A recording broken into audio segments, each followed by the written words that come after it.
Auzubillahiminash-shaytanir-rajim. Bismillahir-rahmanir-rahim. Assalamu alaikum, dear students. In the previous lecture, we have discussed about law of unit character and feared alleles, and I have already told you on the basis of the first conclusion, Mendel proposed this law of unit character and feared alleles, and on the basis of second conclusion, he proposed law of dominance, and on the basis of third conclusion, second conclusion किस बुनियादस पर this law of dominance, and on the basis of third conclusion he proposed law of segregation. Now we will take first law of dominance. This law of dominance, it is also known as law of dominant recessive character. Law of dominant recessive character. Law of dominant recessive character. This law states that when two individuals, it states that when two individuals with contrasting characters, when two individuals with contrasting characters are crossed,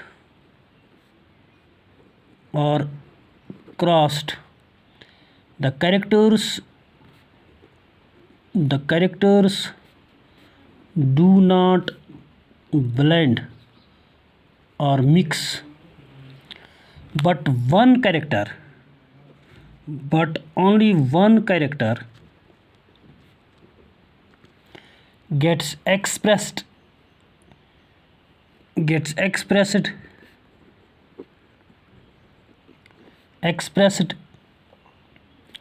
while other remains hidden or is suppressed. The character that gets expressed is called dominant, and the one which gets suppressed is called recessive.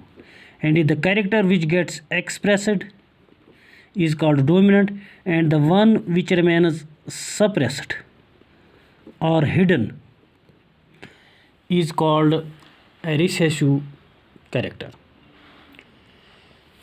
And what we can see, when two parents with contrasting characters are crossed, the two characters do not get mixed or blend, but only one gets expressed in F1 generation while other remains suppressed. The one which gets expressed is called dominant, and the other which remains suppressed is called recessive. And the character that expresses itself in F1 generation, that is both in heterozygous as well as homozygous conditions. Yeah, the character which gets expressed in heterozygous condition, that is F1 hybrid condition, it is called dominant, and the one which remains suppressed, which remains hidden in heterozygous condition in F1 generation, is said to be recessive. And for explanation, simply we will study monohybrid cross, which I have already taught you monohybrid cross up to F1 generation. And simply we will take two plants, one tall and another dwarf plant. When we cross them in F1 generation, only tall plant gets F1 generation, only tall plant gets expressed, and dwarf remains suppressed or hidden. This explains the law of dominance or law of dominant recessive character. And one character that is tall, it remains dominant, and another that is dwarf, it remains recessive. If we will explain it genotypically, we will designate this tall with capital TT and dwarf with small tt, These will produce gametes. This will produce capital T, and this dwarf will produce small t and small t. And when these gametes fuse, all the F1s will be capital T, small t, genotypically and phenotypically all will be tall.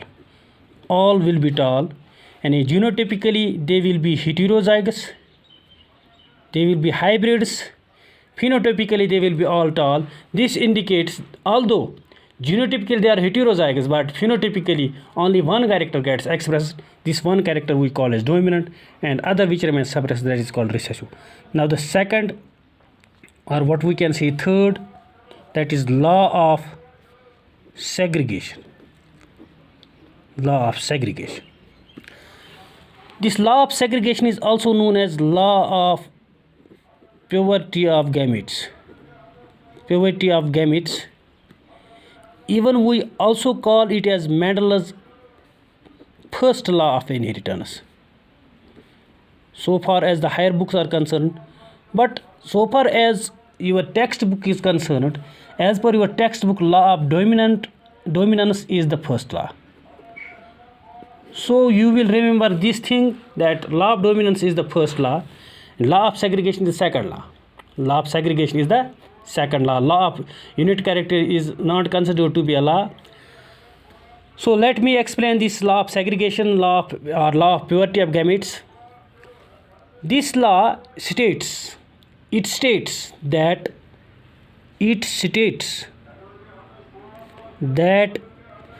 two contrasting factors are allelomorphs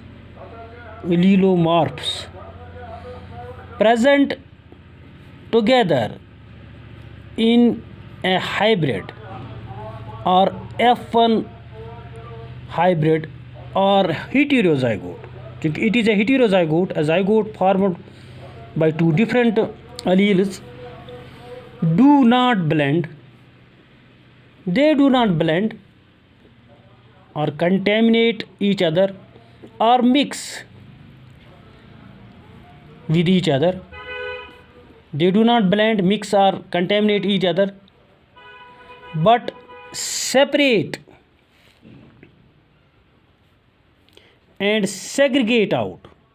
They separate and segregate out in the gametes at the time of meiosis. At the time of meiosis or gamete formation.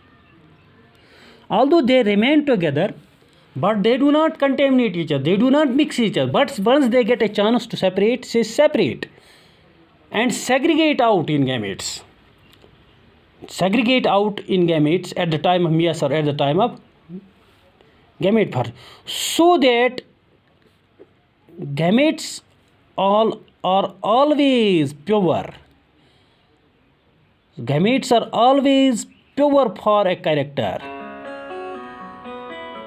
and possess only one out of the two alleles from a hybrid, and possess only one allele out of the two alleles of a hybrid. And we see when two parents with contrasting characters are produced, in F1 generation we get a hybrid heterozygote. In this heterozygote, although tall gets expressed and dwarf remains suppressed, but at the time of gamete formation, capital T chinera alag, small t chinera alag, and gametes possess only one, either capital T or small t. That means gametes are always pure. A gamete may be a dominant one or a recessive one, but it is never a hybrid. It is always pure. And although it remains, small t remains with the capital T in hidden condition, but once it gets a chance to separate, it separates out. And not only separate, but if it gets a chance to express, and if it receives a small t. Recessive is an allele which express only in homozygous condition. This also produce capital T small t, and if this small t receives another small t, they produce dwarf. Although all F1 were tall, but in F2 we see only 3 are tall, that is 75% are tall, and 25% are dwarf. That means they produce tall and dwarf in the ratio of 3:1. This proves that gamete, although a dwarf allele, it remains suppressed in heterozygous condition in F1 generation, but once it gets a chance to separate, it separates out in pure condition without being getting contaminated, without being getting mixed. That is why we call this law of segregation as law of purity of gametes also. That is why we call this law of purity of gametes as law of segregation, law of purity of gametes also. This law of segregation is also known as law of purity of gametes also. And this is the statement and explanation. We will simply take monohybrid cross, and if we have to explain law of segregation, monohybrid cross up to F3 gen, yani full monohybrid cross. And yet sabit gais ki us phenotypic 3:1 ratio, it is actually 1:2:1 genotypic ratio. It is actually 1:2:1 genotypic ratio. And if we have to explain law of segregation, we will study all the monohybrid cross up to F3 generation. This is the law of segregation. And in law of segregation it is also known as law of purity of gametes. It states that two factors or allelomorphs present together in a hybrid or heterozygote, that is F1 generation, do not become contaminated, blend with each other or mix with each other, but segregate or separate out in gametes at the time of meiosis, that is gamete formation, so that gametes was just only one out of the two alleles, so the gametes are pure for a given character. So that is why we also call this law as law of purity of gametes. For explanation, we will take monohybrid cross, complete monohybrid cross up to F3 generation. That is why it is proved that F2 phenotypic ratio, that is 3:1, it is actually 1:2:1 genotypic ratio. This is all about this monohybrid cross and the laws related with the monohybrid cross. This is all for today. Thank you. Assalamu alaikum. Khuda Hafiz.